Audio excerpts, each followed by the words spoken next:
आप सभी को मेरा नमस्कार। मैं हूं नन्हे पहलवान और आप देख रहे हैं लकी टॉक्स। आप लोग हैरान होंगे कि अरे भैया, आप तो हमेशा कहते हो आप देख रहे हो बाबा की खरी खोटी। तो नहीं, आज हम हैं वीरेंद्र धीमान जी के चैनल लकी टॉक्स पे। मैं हूं आपका होस्ट नन्हे पहलवान और गेस्ट के तौर पे ये हैं वीरेंद्र धीमान उर्फ लक्की भैया हमारे, और बाबा रामदास जी। बाबा जी जय श्री राम। लक्की भैया नमस्कार। नमस्कार जी। लकी भैया का परिचय ये है कि ये एक बिजनेसमैन है जो जलंधर बेस्ड है और यहाँ इनका अच्छा खासा कारोबार था। पर जैसे कि हमारे आम हर एक पंजाबी को शुरू से एक प्रोग्रामिंग उसकी हो गई है, पुत असी कनेडे जाना है, उत्थे डॉलर कमाना है, अमेरिके जाना है, यूरोप जाना है, या कहीं भी जाना, विदेश जाना है। पिछले एक साल में लकी भैया जो जियोपॉलिटिकल जो बदलाव आए हैं, इंडिया का कनाडा से संबंध विच्छेद होना, जस्टिन ट्रूडो को शरेआम मोदी जी द्वारा धमकाया जाना, जस्टिन ट्रूडियो का ये कह के रिटेलिएट करना कि नहीं इंडिया तो कनाडा में कैनेडियन सिटीजन्स को मरवा रहा है, ये कह के उसको काउंटर करना, और उसके बाद अभी अभी अमेरिका में डोनाल्ड ट्रंप का शपथ लेते ही आज ऐसा सुनने में आ रहा है कि पहला जहाज वहां से इलीगल इमिग्रेंट्स जो इंडियन थे उनको बैठा के डिपोर्ट किया गया है। पहला जहाज आज अमेरिका से उड़ान भर चुका है और किसी भी क्षण या दिल्ली या अमृतसर, ऐसा सुनने में आ रहा है, मेरे कुछ सोर्सेस ने बताया है कि अमृतसर इंटरनेशनल एयरपोर्ट पे लैंड होगा कल सवेरे। जब से डोनाल्ड ट्रंप ने मेक्सिको की दीवार को, भाई उसने कहा ना कि उस पूरी दीवार को हम एकदम ऐसा अभेद किला बना देंगे, उसके बाद से मैं आपको तीन चीजें इंट्रो में ही बता दूं कि अमेरिका जाने का सपना तो अब इंडियंस को देखना छोड़ देना चाहिए। मैं उन इंडियन की बात कर रहा हूं जो डोंकी लगा के विजिटर वीजा या स्टडी बेस पे जाना चाहते थे। रह गया कनाडा का हाल। कनाडा में तो ये हालात है महाराज की, पहले तो होता था विल वर्क फॉर फूड, आजकल वहां एक नया कल्चर चल पड़ा है, will sleep for food and shelter. इतनी दुर्दशा है और आप तो वहां 1.5-2 साल लगा के अभी रिसेंटली वापस आए हैं। तो आपको नहीं लगता है कि अब पंजाब के समाज को अपनी आंखें खोलनी होंगी? कब तक बिल्ली को देख के कबूतर आंखें बंद किया रहेगा? आपको नहीं लगता है कि जब ये पूरा यूरोप और अमेरिका, कनाडा और यूके का जब रास्ता बंद हो जाएगा तो आने वाले अगले 2 4 5 10 सालों में जो लोग पिछले 10 सालों से ट्राई कर रहे थे और जो अगले कुछ वर्षों में ट्राई करेंगे बाहर जाने के लिए, उन लोगों का भविष्य खतरे में है? ओवर टू यू लकी भाई। या देखिए, सबसे पहले तो ये समझने वाली बात है कि माइग्रेशन जो पलायन है उसके पीछे जो मानसिकता है वो क्या होती है। जहाँ तक मेरी जानकारी है, माइग्रेशन जो चिरकाल से चलता आ रहा है, ह्यूमंस माइग्रेट करते रहे हैं, लेकिन उस माइग्रेशन के पीछे हमेशा मजबूरी होती थी, चॉइस नहीं होती थी। अगर आप भी इस बात से सहमत होंगे बहुत अच्छे से कि पुराने समय में लोग, कबीले अपनी जमीन से तब माइग्रेट करते थे जब वहां पर अकाल पड़ जाता था, खाने पीने के लाले होते थे, मौतें शुरू हो जाती थी, मवेशी मर जाते थे। हार के जब उनको लगता था कि अब रहेंगे तो मर जाएंगे, तो वो उस जमीन को छोड़ करके कहीं और ठिकाना, ग्रीनर पास्चर्स की तरफ मूव करते थे। वो माइग्रेशन होता था। पहले ये होता था, वो मजबूरी में था कि जहां रह रहे हैं वहां खाना नहीं मिल रहा, तो अभी माइग्रेट कर रहे हैं। लेकिन अभी आधुनिक समाज में, आज की दुनिया में बात करें, पिछले 30-40 साल से जो माइग्रेशन शुरू हुआ, आपने खास तौर से इसमें जो एड्रेस किया वो पंजाब को किया। यस, नॉर्थ इंडिया में पंजाब एक मेजर स्टेट है जिसमें से कनाडा और अमेरिका और या और भी जहां भी देशों में माइग्रेशन हुआ है सबसे ज्यादा हुआ है। लेकिन अभी हरियाणा से बहुत हो रहा है, गुजरात से भी बहुत पहले से होता आ रहा है, और बाकी देश के और हमारे देश के और कोनों से भी माइग्रेशन होता है, लेकिन वो बहुत माइनर होता है। मेजर माइग्रेशन हरियाणा, पंजाब और गुजरात से ज्यादातर रहा है, या साउथ से भी रहा है। जी। सर, गुजरात, हरियाणा या बाकी देश के बच्चे का जन्मते ही सपना नहीं होता है कि पुत तू जमया ही कनेडे जानू है। मैं बिल्कुल। उस प्रॉब्लम को एड्रेस कर रहा हूं। या वो उसमें ऐड करिए, वो पहले नहीं था, हरियाणा में अब ये है। जी। हरियाणा में अब ये है। जो जी। पंजाब में 25-30 साल पहले शुरू हुआ था, हरियाणा में पिछले 2-4 साल से शुरू हो चुका है। राइट। सो चलिए, वो एक टॉपिक अलग हो जाएगा, उसके बारे में और भी बात की जा सकती है। तो यहाँ पर जो पलायन है, शुरुआत में जो पलायन था, माइग्रेशन था, वो इसलिए था कि लोगों के पास खाना नहीं था, फाइनेंशियली अनस्टेबल थे। कुछ लोग यहाँ से जब वहां पहले पहल गए तो वो पैसा कमाने गए, अपने घर को स्ट्रांग करने गए। और आज से अगर 10 साल पहले देखा जाए, 10 से 15 साल पीछे देखा जाए, कुल मिला के 30 40 50 साल पहले, तो पहले 25 साल में लोग जाते थे, वहां काम करते थे, पैसा बनाते थे, पीछे जमीन जायदाद खरीदते थे, प्रॉस्परस होते थे और वापस आ जाते थे। ये ट्रेंड चलता रहा 25 30 साल तक। लेकिन पिछले 10 15 साल में क्या हुआ है? पिछले 10 15 साल में जियोपॉलिटिकल जो चेंजेस हुए हैं, उन देशों के ये समझ आना शुरू हुआ है कि अरे हमने तो इनको बुलाया था यहाँ काम करें, यहाँ रहेंगे, हमारी इकोनॉमी स्ट्रांग होगी, पर ये लोग तो यहाँ आते हैं, यहाँ पर पैसा कमा के सारा पैसा अपने देश भेज देते हैं। तो उन्होंने भी स्मार्ट वर्क किया, उन्होंने बोला इसको अकेले नहीं, इसके स्पाउस को भी बुलाओ।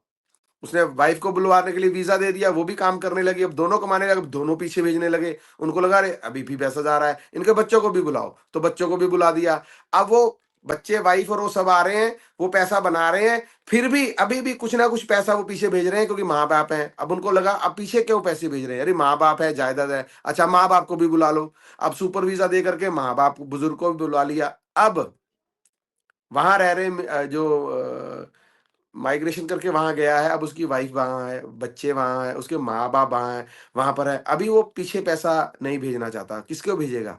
तो वो अभी वो वहां पैसा रख रहा है। उल्टा 15 सालों में जो मैं बताना चाहता हूँ, फैम पहले एक बंदा माइग्रेट करता था, पैसा बना के 5 10 साल में वापिस आता था प्रॉस्परस होके। अब एक बंदा माइग्रेट करता है, उसकी फैमिली माइग्रेट करती है, उसके पेरेंट्स माइग्रेट करते हैं, और अल्टीमेटली पिछले 10 15 साल से पंजाब में से हजारों लाखों लोग, और स्टेट्स में से भी, खासतौर से पंजाब में से, यहां से जमीनें जायदाद बेच करके वहां जा रहे हैं। वो अपनी जड़ों से ही टूट रहे हैं। ये बात खतरनाक है।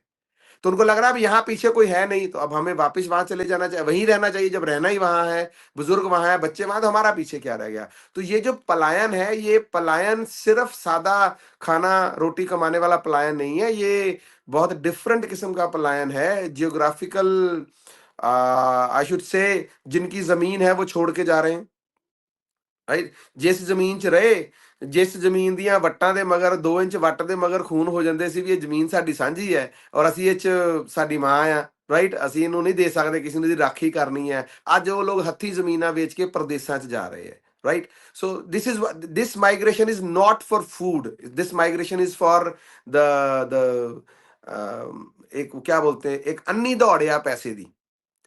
पैसे के बिना दुनिया नहीं चलती, पैसा चाहिए। लेकिन अपनी जमीन, अपने लोग, अपना कल्चर, अपना सब कुछ छोड़ के आप ऐसी जगह पे जा रहे हैं जहां पे आप फॉरेनर्स हैं और हमेशा रहेंगे। हाँ, ठीक।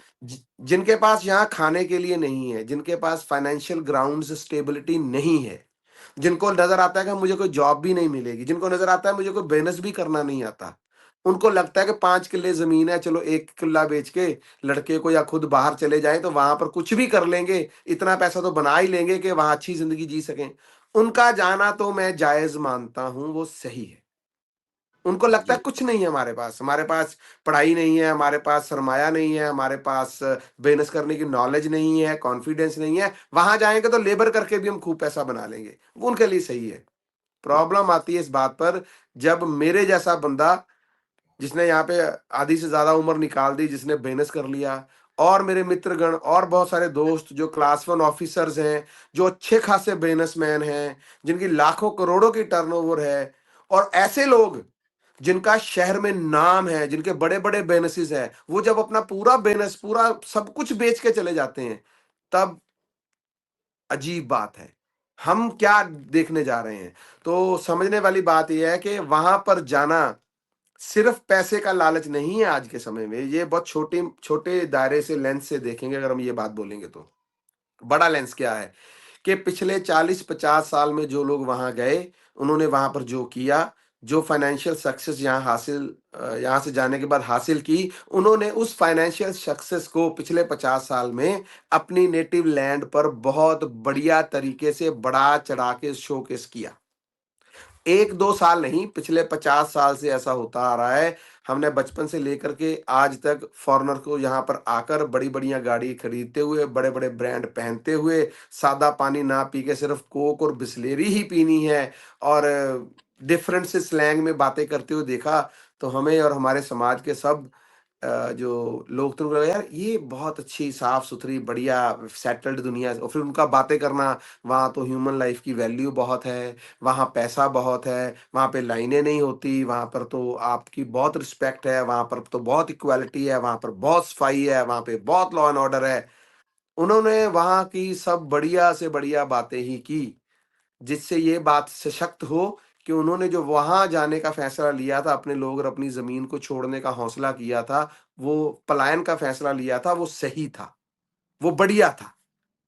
ये साबित करने के लिए वो लोग हमेशा ये एक चीज़ शोकेस करते रहे। उन्होंने कभी शोकेस नहीं किया कि वहाँ पे दिन में 10-10, 12-12 घंटे काम करना पड़ता है, वहाँ पे माइनस में टेम्परेचर होता है, वहाँ पे सारी ज़िंदगी, हर दिन, हर हफ्ते, हर महीने ये चिंता जान को खाती रहती है कि कार की इंस्टॉलमेंट देनी है, घर की मॉर्टगेज देनी है, इंश्योरेंस का बिल देना है, ग्रोसरी का बिल देना है, क्रेडिट कार्ड का बिल देना है। ये बातें, ये मुश्किलें, ये दुश्वार ज़िंदगी उन्होंने कभी भी यहाँ साझी नहीं की। शायद इसको साझी करने में या तो वो शर्म महसूस करते थे, या उनको लगता था ये बताने से हमारा फैसला वीक हो जाएगा।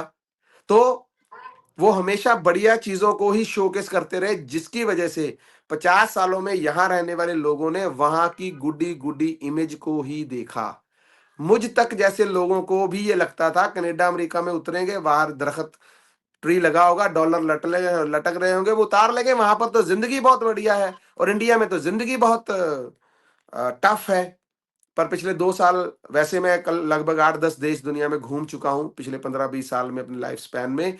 और यूरोप भी घूमा है, नॉर्थ अमेरिका भी घूमा है, इधर सब फ्रांस, स्पेन, इटली, मैं आगे भी बता चुका हूँ, पहले भी मैंने घूमे हैं।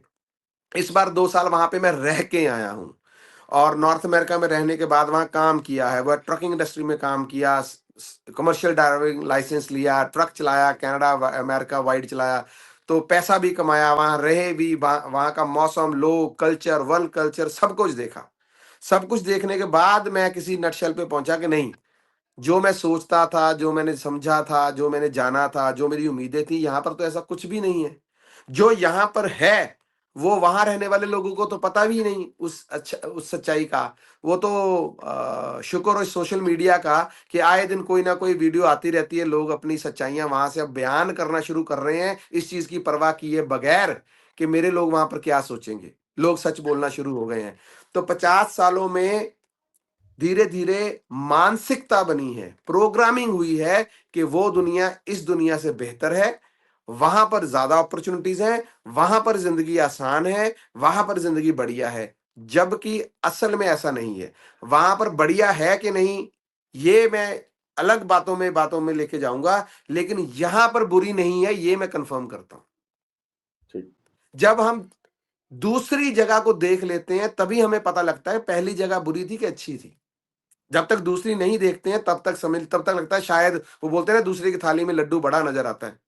अब तो नॉर्थ अमेरिका और सब जगह पे जो उनकी इकोनॉमीज के हाल हैं, आए दिन जो वीडियोस आती हैं, अभी डिपोर्टेशन की बात की वहां से अमेरिका से, आपने अमेरिका की बात की कि अमेरिका में अभी माइग्रेशन और उसकी प्रॉब्लम हो रही है। अमेरिका तो कभी भी ओपन नहीं था भाई, वहां पर तो विजिटर वीजा में जाएंगे तो वापस आना पड़ेगा, नहीं तो इलीगली रहना पड़ेगा, असाइलम का केस लगाना पड़ेगा। और अमेरिका का वीजा जल्दी लगता नहीं है, कनाडा का फिर भी लग जाता है, क्योंकि वो कागजों के आधार पे लगता है, और कागजों में हेर फेर दुनिया बहुत कर लेती है, इंडियन बहुत आगे हैं। अमेरिका में आप अमेरिका में आपके कागजों को वीजा नहीं मिलता है, अमेरिका में वीजा एम्बेसी में आपको मिलेगा, आपका इंटरव्यू होगा, वो आपको देखेंगे, आपकी बातों को सुनेंगे, तो वहां पे प्रोबेबिलिटी बहुत हाई हो जाती है कि आप रिजेक्ट हो जाएंगे, क्योंकि आपका चेहरा, आपके हाव भाव, आपकी एप्लीकेशन, आपको किया गया एक आध टेढ़ा सवाल आपको फेल कर देगा। कागजों में तो कुछ भी नहीं। तो कनाडा वीजा देता है कागजों को, अमेरिका वीजा देता है बंदे को। तो अमेरिका तो वीजा पहले भी आपको छांट के ही देता था, तो पहले भी लोग कम ही जाते थे, कूद फांद के इधर उधर से डंकी लगा के मैक्सिको से ही जाते थे। और वो जो जाते हैं वो एलियन होते हैं, पेपर नहीं होते हैं, वो 8-10 साल तक धक्के खाते हैं, फिर ग्रीन कार्ड होता है। हाँ, कुछ लोग कहते हैं कि हमारा तो 6 महीने में, 1 साल में हो गया। वो पिछले 4-5 साल पहले जब ट्रंप पहले भी आए थे, उस दौरान कुछ समय के लिए ढिलाई हुई थी, तो कुछ लोग इमीडिएटली हो गए थे, पर अब ऐसा नहीं है। मेरे बहुत से मित्र हैं जिनको 8-10 साल हो गए हैं, वो आज तक अमेरिका में पक्के नहीं हुए। कनाडा में पक्के होने के चांसेस थे, लिबरल थे। पिछले 1 साल में वो भी चूड़ी वहां भी टाइट हो गई है। तो जो अभी डेपुटेशन हो रहा है, वहां से डिपोर्ट करके बुलाए जा रहे हैं, पहली खेप तो वहां से क्रिमिनल्स की आ रही है। आगे जो एलियंस है जिनके पास पेपर्स नहीं है वो आएंगे, और उसके बाद एक अलग सा माहौल बन रहा है, जियोपॉलिटिकल चेंजेस हैं वो आएंगे, उसका असर माइग्रेशन पे पड़ेगा और लोगों को ये भी समझ आएगी कि यहाँ पे सब बेच बट के जा रहे हैं जी, वहां भी आगे कौन सा ठो ठिकाना है, ਉੱਥੇ ਵੀ ਕੌਣ ਸੰਭਾਲਣ ਵਾਲਾ, ਉੱਥੇ ਵੀ नहीं पता अगले ने कदों वापस भेज देना ਤੁਹਾਡੇ कागज, कदों तक पूरे होंगे और कब तक आप वहां पे प्राइस पे करेंगे। यहाँ पे लोग जमीनें बेच के कर्जे उठा के जा रहे हैं, पर अब उन देशों ने क्लियर कर दिया है हमको तुम्हारी जरूरत नहीं। उनका एटीट्यूड यही है, हमको तुम्हारी जरूरत नहीं, अगर हमारे देश में आना है हमारी इमिग्रेशन पॉलिसीज में से फिल्टर होके क्वालिफाई करके आओ, कूद फांद के आओगे तो वापिस भेज देंगे। अमेरिका तो पहले क्लियर था, कनाडा ने अब और ज्यादा क्लियर कर दिया है। तो इन चीजों का प्रभाव यहाँ पर लोगों में जो जा चुके हैं वो अनस्टेबल है सॉरी, जो जा रहे हैं वो डरे हुए हैं, जो जाना चाहते थे वो मायूस हैं कि अब हम क्या करेंगे। तो दुख की लहर और ऐसी असमंजस की स्थिति, ऐसी दुचित्ती तो अभी चल रही है बहुत तेजी से। यस ठीक। बाबा जी इन्होंने एक बात बड़ी अच्छी क्लियर कर दी कि भैया जो जाने वाला था अब तो उसका तो कैंसिल हो गया।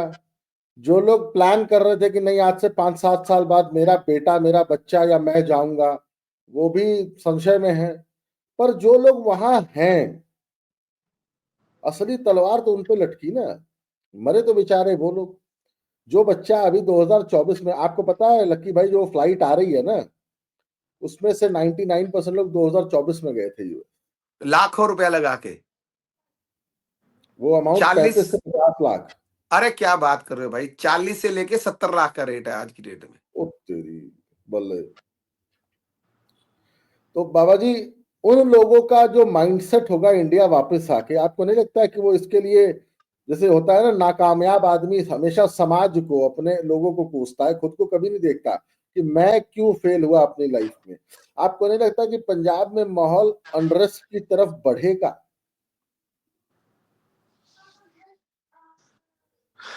मैं एक बात जानता हूं, ये तो मानना पड़ेगा कि ये जो पंजाबी ब्लड और पंजाबी डीएनए है ना, एक तो इसमें रिस्क लेने की इतनी जबरदस्त क्षमता है कि आम हिंदुस्तानी सोच भी नहीं सकता। जो ये कर जाते हैं, जैसे एक बिहारी को झोपड़ी में झोपड़ी दे दो और वो पानी से घिरी हुई झोपड़ी है, और एक पंजाबी को एक राज, वो अरविंद केजरीवाल के शीश महल में रख दो, तो बिहारी से बोलो कि चल तुझे 1 रूम 1 BHK मिल जाएगा, वहां चलते हैं, तो बिहारी बोलेगा ना ना मैं यहीं ठीक हूं, कहीं 1 BHK के चक्कर में मेरी झोपड़ी भी ना चली जाए। पर पंजाबी केजरीवाल का शीश महल छोड़ देगा थोड़े और बेटर घर के लिए, और उसके लिए शीश महल बेच देगा, बाद में बेशक भिखारी हो जाए वो मंजूर है। रिस्क टेकिंग है, प्रोस्पेरिटी की तरफ भागते हैं, ये सच है। रिस्क लेगा और सब कुछ दाव लगा के रिस्क लेगा, ये क्वालिटी तो पंजाबियों में है। और ऐसे लोग अक्सर प्रोग्रेसिव होती हैं ऐसी कौमें। यस इसका एक कारण पता है क्या है? हम लोग अभी आप बात कर रहे थे कि पंजाबियों की 50 साल से प्रोग्रामिंग है। सर ये प्रोग्रामिंग 50 साल की नहीं है, ये प्रोग्रामिंग है 1500 साल की। यस, जब से हमले हो रहे हैं मिडीवियल टाइम्स में हिंदुस्तान से बाहरी सभ्यताओं का, व्यापारियों का, विदेशियों का, यहां तक कि फौजों का आने का एक ही रास्ता था। यूरोप से, पूरे वर्ल्ड से जो लोग व्यापारी आते थे वो इसी खैबर दर्रा पास करके पंजाब से होते हुए ही तो अंदर इंडिया में घुसते थे। So we have the exposure to those communities and those lands. तो भैया ये विदेशी व्यापारी, विदेशी ट्रेवलर या विदेशी आक्रांता से इनका एक्सपोजर 1500 साल पुराना है, बल्कि और ज्यादा पुराना होगा। तो विदेशी रहन सहन, खान पान, भाषा, कल्चर और विदेशी आक्रांता, इनकी आदत पड़ी हुई है। तो अच्छा, उसके बाद डीएनए भी तो मिक्स है ना। हजारों सालों से उस रास्ते से जो लोग आते थे उसमें से कुछ यहीं सेटल हो जाते थे, कुछ इंटरेक्ट करते थे सोसाइटी में, उनसे बच्चे भी पैदा हुए होंगे। फिर जब इतने सारे अटैक्स होते थे तो वो आर्मी आके इन यहाँ की औरतों से पुराने जमाने में भैया जबरदस्ती भी हुई होगी, वहां से भी तो कितना ब्लड मिक्स हुआ। और फिर उसके बाद जो इंडियन जो कल्चर था ना भाई, पूरा Afghanistan was part of India, yes, Hindu था ना अफगानिस्तान तो। बिल्कुल बिल्कुल, वो जीन्स जीन्स की साइंस तो है ही, तो डीएनए तो सेम है। तो एक तो इस कौम के रक्त में है, डीएनए में है रिस्क लेना और नए एक्सपोजर। नए काम करना, नए लोगों से मिलना जुलना, नए इलाकों में चले जाना, उजड़ जाना, बस जाना, फिर उजड़ जाना, फिर बस जाना, फिर लुट लिया, फिर बना लिया, अगले साल आगे साला फिर लुट लिया, अजी फिर बना लिया। यस, तो मार्शल कॉम है जी, ये तो बात है ही है। ये तो इसमें तो हमने कभी इनकार किया ही नहीं। अब अभी भी पता है क्या तुझी कह रहे 70 लाख ला के गया थी, वापस भेजता फिर लाल और लगे। फिर कुछ ज्यादा पंगा हुआ, वो मान ही नहीं सकता। Yes, this is a fact, इसी की तो बात कर रहे हैं हम। ਉਹ ਸਾਡਾ ਇੱਕ ਭਲਵਾਨ ਹੁੰਦਾ ਸੀ, जी, ਉਹ ਡੰਕੀ ਲਾ ਕੇ ਗਿਆ ਸੀ 40 ਲੱਖ ਲਾ ਕੇ, ਅੱਜ ਤੋਂ ਕੋਈ 5-6 ਸਾਲ ਪੁਰਾਣੀ ਗੱਲ ਹੋ ਗਈ, ਉਹਨੂੰ ਟੈਗ ਟੂਗ ਪਾਤਾ, ਫਿਰ ਵਾਪਸ डिपोर्ट करता, ਉਹ ਪੱਟਾ फिर चले गया। हाँ, ऐसी बहुत सी स्टोरीज हैं, ऐसी बहुत सी स्टोरीज हैं।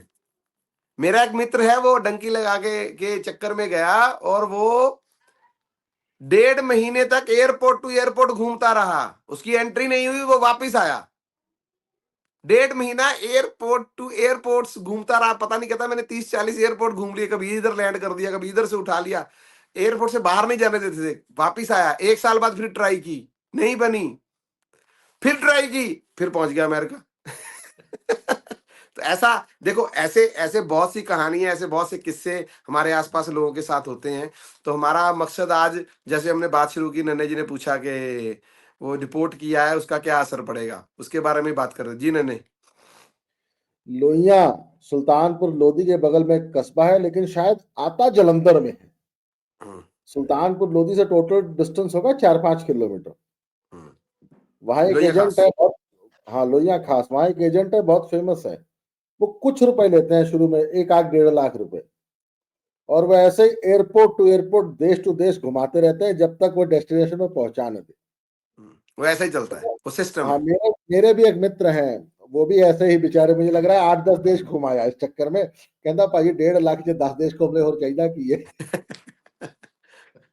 चलिए, तो सही बात है, रिस्क टेकिंग तो है ही है। लेकिन मैं बताऊं, मैं मूल मुद्दे वापस आऊंगा। ठीक है, जी, रिस्क टेकिंग और सारी बातें ठीक हैं, पर अब चेंज आए हैं, अब अपने आप को प्रिपेयर करना पड़ेगा। प्रॉब्लम है कि अब डोंकी या कनाडा या America, student visa, spouse visa, dependent visa, work visa, visitor visa, अब इन चीजों से काम नहीं चलेगा। पंजाब के समाज को इस चीज के लिए प्रिपेयर होना पड़ेगा कि अपने आने वाली नस्लों को, और बहुत दूर की नहीं, मैं आज की बात कर रहा हूं, अगर आज आपका बच्चा जवान हो चुका है या होने वाला है, तो उसके भविष्य के लिए आपको पंजाब में और इंडिया में ही कुछ नया सोचना पड़ेगा। देखिए, ये बात तो खुशी की है, ये लहर शुरू हो चुकी है। पिछले साल पंजाब में जो कॉलेजेस में एडमिशन्स हैं, वो ऑलमोस्ट 70% कॉलेजेस जो हैं वो एडमिशन से भर गए थे, और इस साल है ओवरफ्लो करेंगे। और जितने भी आयल सेंटर थे और इमिग्रेशन की इंडस्ट्री में काम कर रहे थे, वो लोग बहुत बुरा फेस देख रहे हैं, क्योंकि लोगों का रुझान अभी कनाडा अमेरिका जाने के लिए कम हो रहा है। और जो बच्चे पढ़ने वाली स्टेज वाले बच्चों की बात कर रहा हूँ, उनके पेरेंट्स उनको पढ़ाई की तरफ डाल रहे हैं, क्योंकि आए दिन सोशल मीडिया पर, पब्लिक डोमेन में ऐसी बहुत सी वीडियोस आती जा रही हैं जिससे लोगों को ये पता लग रहा है भैया इतना भी आसान नहीं है, इतना भी बढ़िया नहीं है। ਇੰਨਾ ਵੀ ਕੋਈ ਸਵਰਗ ਨਹੀਂ ਹੈ ਜਿੰਨਾ ਅਸੀਂ ਸੋਚਦੇ ਸੀ। ਗਵਾਂਢੀਆਂ ਦਾ ਮੁੰਡਾ ਗਿਆ ਵਿਚਾਰਾ ਪਰੇਸ਼ਾਨ ਹੈ, ਫਲਾਣਿਆਂ ਦੀ ਕੁੜੀ ਗਈ ਵਿਚਾਰੀ ਪਰੇਸ਼ਾਨ ਹੈ, ਫਲਾਣਿਆਂ ਦੇ ਬੱਚੇ ਨੂੰ ਗਏ ਨੂੰ 3 ਸਾਲ ਹੋ ਗਏ ਹਜੇ ਤੱਕ ਸੈੱਟ ਨਹੀਂ ਹੋਇਆ, ਫਲਾਣਿਆਂ ਦੇ ਜਿਹੜੇ ਬੱਚੇ गए ਆ ਉਹ स्ट्रगल कर रहे हैं। It's not that easy. ये इतना आसान नहीं है जितना हम सोचते हैं कि बच्चा को भेज दो हो जाएगा सब कुछ। आज से 15-20 साल पहले रहा था, अब वो लैंड आसान नहीं है। अच्छा, उसमें एक और एंगल भी आता है। उसमें एंगल ये आता है इन कंपैरिजन टू व्हाट। आज से 25 साल पहले इंडिया में अपॉर्चुनिटीज बहुत कम थी, कनाडा में बहुत थी भाई, ये सच है। आज इंडिया में जितनी अपॉर्चुनिटीज हैं, आज कंपैरिजन करेंगे तो इंडिया में लाइफ ज्यादा बेहतर है। यहाँ पर अपॉर्चुनिटीज ज्यादा हैं, यहाँ पर आप ज्यादा पैसा बना सकते हैं अपने दुनिया में, अपने लोगों में, अपनी जमीन पे रहते हुए। आपको प्रदेश में, प्रदेशियों में, प्रदेश की फॉरेन लैंड में रह के अनजान कल्चर में स्ट्रगल करने की बजाय अपनी लैंड में अगर आप स्ट्रगल करोगे तो आपकी प्रोबेबिलिटी ऑफ सक्सेस बेहतर हो जाएगी, क्योंकि आप समाज को, इकोनॉमी को, मार्केट को, हिस्ट्री को, फ्यूचर को अच्छे तरह से जानते हो। और फॉरेन लैंड में आप इनमें से किसी भी सब्जेक्ट को नहीं जानते, वो टोटली आपके लिए बैरन लैंड, आपको कुछ भी नहीं पता है, तो आपके प्रोबेबिलिटी ऑफ सक्सेस आपकी अपनी लैंड पे बढ़ जाती है। बात ये आती है कि आप जिस चीज पे फोकस करोगे वो बढ़ेगी। अगर आप सिर्फ फॉरेन पे फोकस करोगे तो आपके लिए फोकस फॉरेन बड़ा हो जाएगा, अगर हमें फॉरेन ही जाना है। आप लोकल फोकस करोगे, सॉरी, कि मुझे यहाँ पे ग्रो करना है, तो आपका वो फोकस आपको यहाँ पे ग्रो करवाएगा, आपको यहाँ पे सब कुछ नजर आएगा। वो जैसे हमने एक एग्जांपल सीखी थी, जैसे हमें सिखाया गया कि आप अपना हाथ ऐसे करिए और आप अपनी फिंगर्स को देखिए, आपको क्या दिख रहा है, तो आपको आपकी फिंगर्स दिख रही हैं। Very good. अब अपना फोकस फिंगर्स के बीच में से निकाल के पीछे वाली दीवार पे कीजिए। अब आपको क्या दिख रहा है? दीवार दिख रही है। तो इस प्रोसेस में आप नोटिस करते हैं, जब आप फिंगर को देख रहे हैं तो दीवार धुंधली हो गई, जब आप दीवार पे फोकस कर रहे हैं तो फिंगर्स जो है वो धुंधली हो गई। वही माइंडसेट है।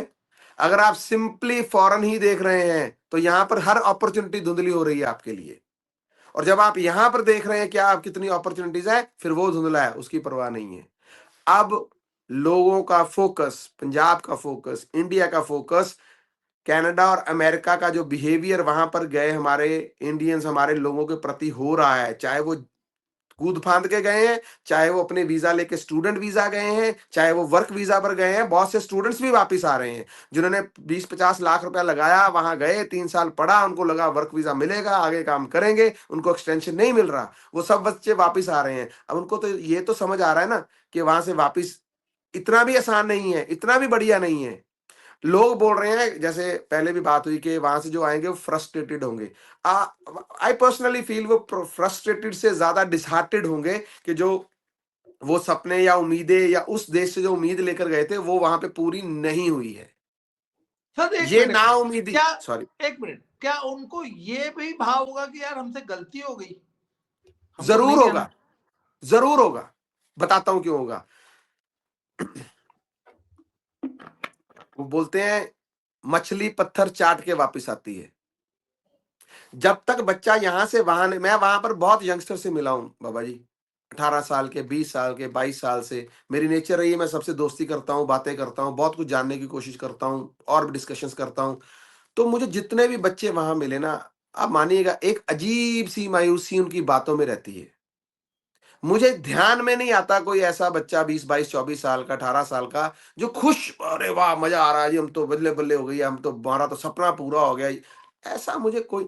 जबकि यहां पर क्या होता है, ओ रब्बा वीजा लग जाए किते, ओ रब्बा मैं रिफ्यूज, यहां पर रोते हैं। वीजा लगने पे वो झंडे वाले वैसे फुलझड़ियां उड़ाई जाती हैं, डिब्बे बांटे जाते हैं, वाह जी वाह, बल्ले बल्ले। अगर ये इतनी अच्छी बात थी तो वहां पहुंच के वो खुशी खुशी काफुर क्यों हो गई सबकी?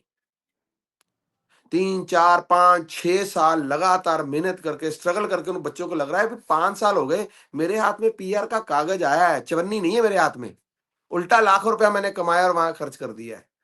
तो अब उसको, बच्चे को समझ नहीं आ रहा है, अरे भैया मैं तो सोच के आया था मैं स्वर्ग में जा रहा हूँ, यहाँ पर तो ऐसा कुछ भी नहीं है। क्या वो अपने माँ बाप से बात नहीं करता है? क्या वो अपने दोस्तों से, अपने कजन से बात नहीं करता है कि ऐसी हालत है? तो जब वो लोग वापिस आएंगे, जब वो लोग, आप पब्लिक डोमेन में हर रोज देख रहे हैं कि बच्चे रहे, यहाँ पे सर्दी बहुत है भाई, यहाँ पर तो इतनी मेहनत है, यहाँ पर तो पोछे लगा रहे हैं, हम तो यहाँ पे स्ट्रगल कर रहे हैं, हमारे मालिकों ने, ट्रकों वालों के इतने वहां पे उन्होंने प्रोटेस्ट किए कि हमारे सॉरी हमारे मालिकों ने हमारे पैसे मार लिए, तनख्वाह मार ली। ये इतने प्रोटेस्ट हो रहे हैं, पब्लिक डोमेन में है। यहाँ पे बैठा बच्चा क्या देख नहीं रहा? उसके पेरेंट्स देख नहीं रहे कि वहां पर क्या हो रहा है? हम तो क्या सोचते थे पर हो क्या रहा है? और वो कौन है? वो सब यंगस्टर्स हैं जो दिन रात मेहनत कर रहे हैं, खप रहे हैं वहां पे, पर उनको वहां पे स्टैंड करने के लिए, अपनी जगह बनाने के लिए जो समय लगेगा वो लगेगा। बड़ी बात यह है कि वो साइकोलॉजिकली क्या फील कर रहे हैं कि हम उन लोगों से कुछ मांग रहे हैं जो हमारे हैं नहीं, और वो मांग रहे हैं जो हमको वो देंगे नहीं। वो लड़ रहे हैं अपने सर्वाइवल के लिए, अपनी एग्जिस्टेंस के लिए, अपनी रिस्पेक्ट के लिए, पैसे के लिए नहीं। सिर्फ हमारे पंजाबी लोग आपको झंडा उठा के, टेंट लगा के, वहां पर क्या मंच लगा के वहां पे प्रोटेस्ट करते नजर आ रहे हैं। आपने कितने अंग्रेजों को पहले वहां पे प्रोटेस्ट करते देखा है टेंट लगा के कनाडा अमेरिका में? कोई भी नहीं करता। हमारे लोगों को करना पड़ रहा है। क्यों करना पड़ रहा है? क्योंकि वहां पे हक नहीं मिल रहे। बोलते हैं इंडिया बहुत बेकार है। इंडिया में अपनी जगह पर ही तो प्रोटेस्ट कर रहे हो, वहां पे बेगानों में जाके प्रोटेस्ट कर रहे हो। उनसे मांग रहे हो जो अपने नहीं, वो मांग रहे हो जो वो देंगे नहीं। भाजी मैं तो एक चीज और दर्शकों के साथ डिस्कस करना चाहूंगा। या ये जो विदेश की प्रोस्पेरिटी की कहानियां हैं, ये मुझे झूठी भी लगती हैं। कैसे भाई? मैंने अपने कम से कम 10-20 रिश्तेदारों को देखा है जो 20 से लेके 40 साल से वहां पे स्ट्रगल कर रहे हैं। कुछ तो 50 साल भी हो गए जिनको, पर आज भी I find them hand to mouth, paycheck to paycheck, और किसी तरह उन्होंने बस बेयर मिनिमम गुजारा कर रहे हैं। वो भी कब? जबकि दोनों हस्बैंड वाइफ 18-18 घंटे काम करते हैं तब। पर जब वो यहां आते हैं तो उनको देख के हमारे बच्चे ये समझते हैं कि यार ये तो बहुत बड़े होते रईस ने। ये इसकी सच्चाई क्या है? नन्हे पहलवान भी जरा इस पे कमेंट करेंगे, क्योंकि इसका भी बचपन ये देखते हुए बीता है। जब ये 10, 12, 15 साल के थे तब इन्होंने भी अपने रईस, सो कॉल्ड रईस रिश्तेदारों को वहां से यहां से देखा। आज मैं देखता हूँ कि यार असल में तो वो बेचारे बहुत गरीब लोग हैं वहां पे। नन्हे पहलवान नहीं, एक मामले में बड़े ईमानदार थे। शुरू से एक बात कहते थे, ओए इन्नी बढ़िया रोटी खा रहे हो, ਤੁਹਾਡਾ दिमाग खराब है, तुझे इतने आना। ये वो शुरू से कहते थे। मेरे मेरे सारे मामे मासियां मासड़ ये बात कहते थे, ओए ਤੁਹਾਡੇ जितनी बढ़िया लाइफ कोई नहीं जी रहा। रोज शाम ਨੂੰ ਤੁਸੀਂ ਆਪਣੇ ਘਰੇ ਮੁਰਗਾ ਪਕਾ ਲੈਂਦੇ, बढ़िया पनीर खाने, ਤੁਹਾਨੂੰ ਲੋੜ ਕੀ ਹੈ ਇੱਥੇ ਆਉਣ ਦੀ? ਕਹਿੰਦਾ ਸਾਰੀ ਦਿਹਾੜੀ ਤੁਸੀਂ ਟੱਕਾ ਨਹੀਂ ਤੋੜਦੇ, ਵਿਹਲਾ ਤੁਹਾਡਾ ਪੂਰਾ ਖਾਨਦਾਨ, बढ़िया शाम ਨੂੰ ਤੁਸੀਂ ਮੁਰਗਾ ਖਾ ਰਹੇ, ਹੋਰ ਤੁਹਾਨੂੰ ਚਾਹੀਦਾ ਕੀ ਜ਼ਿੰਦਗੀ 'ਚ ਆਪਣੀ 'ਚ? तो और हमें ना, मजे वाली गल ये है कि इतने रहने वाले बंदे कहते झूठ बोलते हैं, आप चले गए सानू आने तो रोक दे। हाँ, ये मुझे बड़ा फील होता था।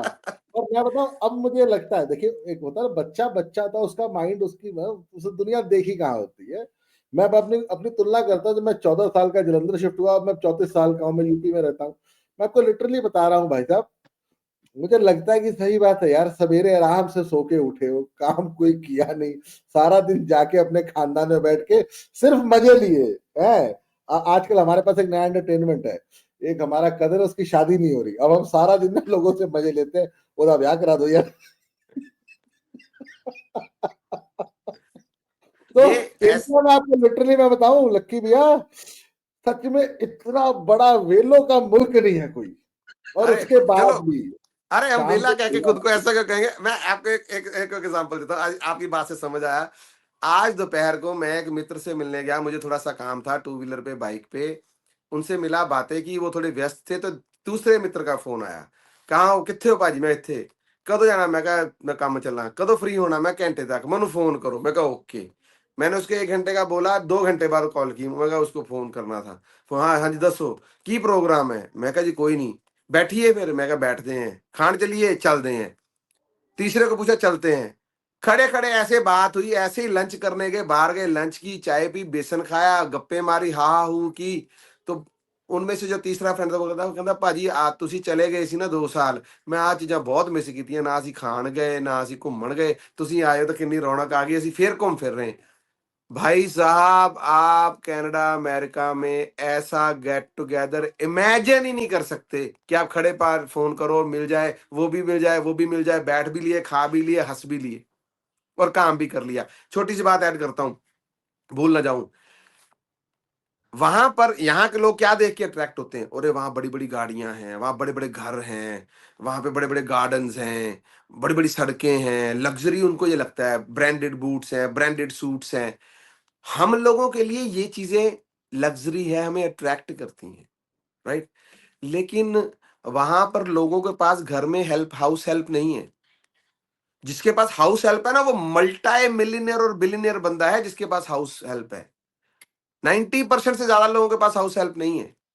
और यहां पर एक आम परिवार के पास 2-3 हाउस हेल्प्स होती हैं जो हमारे लिए लग्जरी है गाड़ियां उनके लिए बेसिक नीड है और जो उनके लिए लग्जरी है वो हमारी बेसिक नीड है तो आप कैसे कंपेयर करोगे इस बात को और ऐसी और वो लोग जो सोना पहनते हैं ना बहुत कम पहनते हैं अगर पहनते भी हैं तो 12-14 कैरेट का सोना होता है वो भी पतला सा हल्का सा और वो बोलते हैं गोल्ड इज टू कॉस्टली और मुझे पर्सनली मेरे साथ काम करने वाली लेडीज ने बोला वी हर्ड दैट कि आपके इंडिया में बहुत सोना है लेडीज के पास मैंने कहा हाँ जी बहुत सोना है जी उनको कोई कोई पैदा हो जाए तो सोना मिलता है कोई मर जाए तो सोना मिलता है शादी हो जाए तो मिलता है मैं कहा वहां पे डिवोर्स हो जाए तो भी वो सारा सोना साथ ही ले जाती हैं तो सोना वहां पे बहुत है तो उनको लगता था अरे तो आपके इंडिया में लोगों के पास बड़े घर होते हैं ये फॉरेन लेडीज मुझसे बातें करती रही मैंने कहा बड़े घर होते हैं हमारे पास तो जो हमारे लिए लग्जरी है उनके लिए बेसिक्स है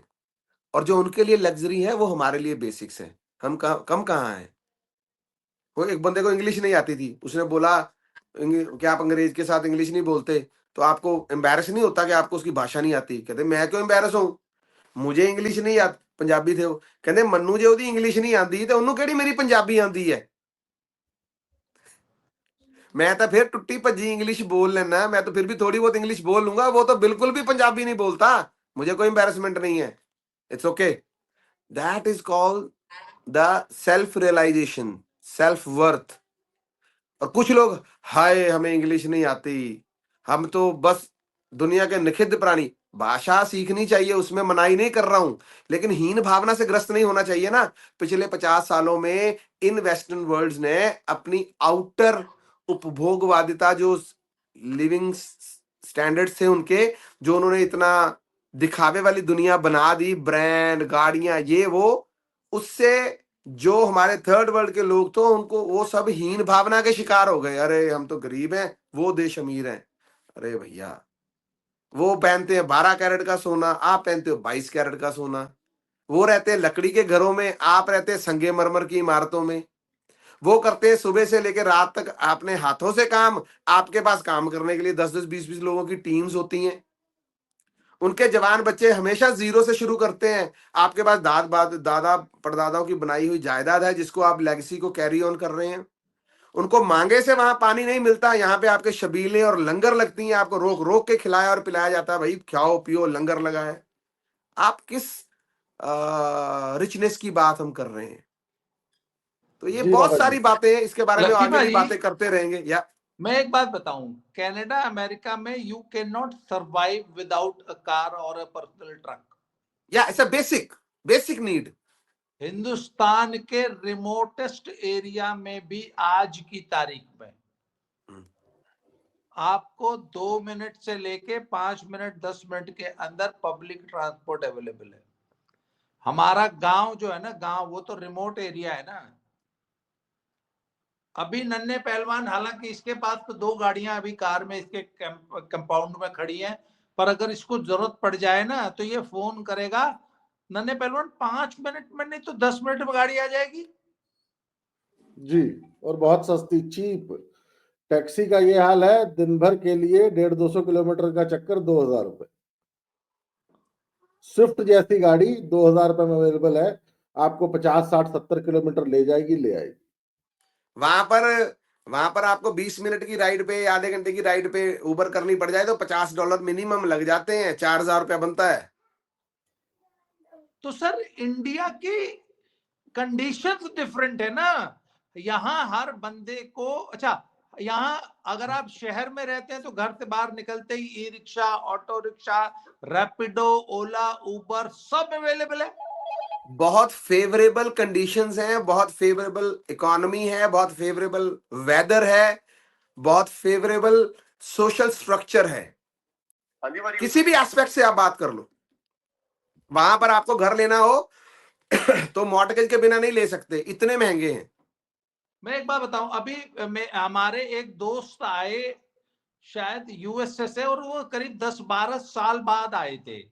तो उन्होंने इंडिया का डिजिटल ट्रांसफॉर्मेशन देखा नहीं था, खाली सुना था। तो हैरान वो हो गए कहते होंगे। कि हाँ, तो ये यूपीआई वगैरह और ये जो जियो आने के बाद जो डाटा का हमारे यहाँ सर्च हुआ और हमारे यहाँ जो डिजिटल हो गया पूरा इंडिया, ये उन्होंने देखा नहीं था। वो अमेरिका से आए थे, शायद कनाडा से आए थे, अमेरिका से आए थे। उन्होंने कहा कि यहाँ पे उनको कोई ब्लड टेस्ट कराना था, तो कहते मेरे भतीजे ने तुरंत फोन किया और अपॉइंटमेंट फिक्स होगी। अगले दिन बंदा आया और कहता कोई 130 टेस्ट, 130 किस्म के पैथोलॉजिकल टेस्ट, सिर्फ 1000-1200 या 1800 रुपए, 1200 रुपए वो एक पैकेज होता है, 1800 का होता है। कहता वो घर आके सैंपल ले गया और शाम को रिपोर्ट आ गई व्हाट्सएप फोन पे। पर, व्हाट्सएप पे, यस। कहता मेरी आंखें फटी रह गई। कहते ये लग्जरी आप यूरोप में सोच भी नहीं सकते कि, कहते इतने टेस्ट कराने का 4.5 लाख रुपए लगेगा। हाँ। नंबर 1। नंबर 2, सैंपल कलेक्शन, कहते भूल जाओ। यस। वहां जाके सैंपल दे के आना पड़ेगा और उससे पहले अपॉइंटमेंट लेनी पड़ेगी, वो 1 महीने उस बाद की कलेक्शन मिलेगी। सेंटर पे भी। यस यस उसके यस बाद हफ्ते भर में रिपोर्ट आएगी। या फिर वो रिपोर्ट पढ़ के जो डॉक्टर को दिखाना होगा, उसमें हो सकता है 4 साल की वेटिंग हो। बाबा जी, मैंने अपने रिश्तेदारों को देखा है, दांत में सिंपल आरसीटी करानी हो ना, रूट कनाल ट्रीटमेंट, अगर 3-4 दांतों में रूट कनाल कराना हो ना, तो पता है कहते हैं, इंडिया को माइये, नाले इंडिया को मिलांगे, नाले दंद ठीक करा लांगे, नाले जानते हुए पैरासिटामोल ते होर एंटीबायोटिक ले आवांगे। This is a fact. ये औकात है आपके वेस्टर्न वर्ल्ड की, जिसके लिए आप मरे जा रहे। मुद्दा ये है, वो दुनिया कैसी है, या वो अच्छी है, बुरी है, क्या है, वो बातें दूर की, उसको छोड़ दो। मैं तो 2 साल रह के आया, मैं तो बोल सकता हूँ। मैं तो तालाब में गया, डुबकी लगाई, तले में गया, छाना बाना बाहर आया, मुझे पता है उसमें अंदर क्या है। जो नहीं गए 50, अभी हम इसको समराइज करते हैं, जो नहीं गए उनको 50 साल में जो इमेज माइंड में बन रखी है ना, प्रॉब्लम ये है कि वो इमेज ठीक नहीं है। जो लोग वहां पर जाकर कामयाब भी हुए हैं, ऐसा नहीं कि सभी स्ट्रगल ही किए, बहुत लोग हमारे कामयाब हुए हैं, लेकिन भाई सच बात यह है, उन्होंने दिन रात एक किया, बड़े बड़े रिस्क लिए, बड़े बड़े पंगे लिए, फिर जाके वो सक्सेस हासिल की पूरी जिंदगी खपाने के बाद। और उनकी परसेंटेज क्या है? 1, 2, 4%। 90% से ज्यादा लोग तो सिंपल जॉब्स कर रहे हैं और एक एवरेज लाइफ जी रहे हैं। जितना कमाते हैं उतना खर्च हो जाता है, सेविंग होती नहीं, क्योंकि वहां पे महंगाई अब बहुत ज्यादा है। आम आदमी जिंदगी जीने की स्ट्रगल में ही है। हाँ, यहाँ से कोई अच्छा पढ़ के गया, वहां पे जाके पढ़ाई की, 5-7 साल पढ़ते रहे, फिर उसी फील्ड में जॉब किया, 5-7-8 साल उसमें जॉब करके एक्सपीरियंस लिया, फिर अपनी कोई किसी बढ़िया जॉब पर लगे या अपना कोई वेंचर ओपन किया, तो करते करते 15-20 साल में आप वेल सेटल्ड हो जाओगे। पर उन लोगों की, इतनी प्लानिंग से चलने वाले, इतने इंटेलिजेंट और इंटेलेक्चुअल लोग इंडिया से जो गए हैं, सॉरी टू से, पंजाब से, उनकी परसेंटेज बहुत कम है। यहां से तो जो बच्चे बेचारे जा रहे हैं, उनको तो ये नहीं पता होता उनके कोर्स का पूरा नाम क्या है, वो कोर्स करके उनको मिलेगा क्या, पता ही नहीं। उनको तो पता है वीजा लग गया, बस बात खत्म। तो मैं ये कहना चाहता हूं कि अंत में, कि बाहर जाना अच्छी बात है, माइग्रेशन अच्छी बात है, जब आदमी भूखा मर रहा हो, या यहाँ पे कोई सेटलमेंट ना हो, या पूरी तरह से बेसलेस है, तो वो एक ऑप्शन है, जरूर अडॉप्ट करनी चाहिए। पर जो लोग ठीक ठाक हैं, अच्छा कमा खा रहे हैं, जिनका बढ़िया बिजनेस है, अच्छी जॉब्स हैं, अच्छा परिवार है, घर है, गाड़ी है, सब कुछ है, वो जिस दौड़ में रैट रेस में पढ़ना चाहते हैं ना, वो जब पढ़ते हैं तो उनको पता लगता है नहीं भैया जो हम छोड़ के आए वो बेहतर था। तो इसके बारे में आज जागृति की जरूरत है कि जिस चीज को हासिल करने के लिए आप दौड़ रहे हैं और उसको हासिल करने के लिए जो छोड़ रहे हैं वो उससे बेहतर है। That's it. जी लक्की भाई और बाबा जी, आप लोगों ने समय दिया, आप लोगों का बहुत बहुत धन्यवाद। हम आगे भी ऐसी वीडियोस बनाते रहेंगे। हमें पूरे पंजाब को, पूरे गुजरात को, पूरे हरियाणा और वो लोग, वो यूथ या वो लोग, वो यंगस्टर्स जो माइग्रेट करना चाहते हैं, उनको जो जो झूठे सपने दिखाए गए हैं ना, जैसे गोल्ड जॉन्स को बताया गया है, बेटा जन्नत जाओगे तो 72 हूर्स मिलेंगे, बस कुछ नहीं मिलेगा, ऐसा कुछ नहीं है, वहां कोई शराब की नदी नहीं है। तो हमें सही इन लोगों पिक्चर। को बताना पड़ेगा कि भैया असली पिक्चर ये है कि 12-12, 16-16 घंटे खट के भी सिर्फ मुश्किल से पेट भरेगा। तो आप दोनों लोगों ने समय दिया, आप लोग को बहुत बहुत धन्यवाद। जय श्री राम। धन्यवाद जी। राम राम जी।